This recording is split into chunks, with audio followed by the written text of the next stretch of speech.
An 800-meter flyover designed to ease traffic congestion in Davao City is now open to the public.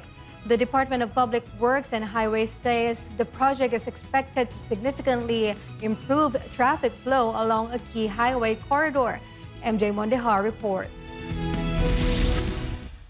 The Maamagtuod flyover in Davao City was officially opened to the public this morning, March 2. The four-lane structure stretches 800 meters and was built at a cost of more than 2 billion pesos. According to the Department of Public Works and Highways, the flyover aims to reduce vehicle congestion along the Pan-Philippine Highway, specifically on the Davao City Diversion Road segment.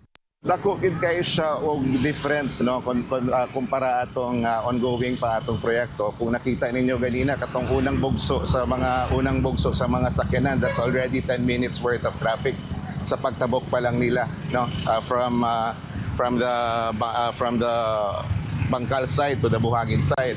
So nakita ninyo sa kapaspas ganina ang dagan sa kapaspas ang flow sa traffic padulong diri sa north. Sa tanan abre na gyud at last ang ato ang Maamagtuod flyover.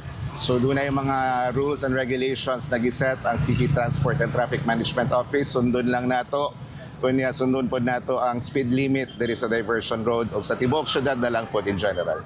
Wala nang delete, wala nang bumper to bumper.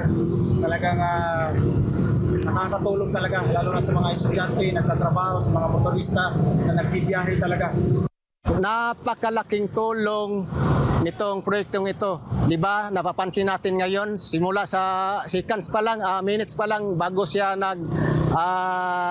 open. So malaking ginhawa dito sa baba.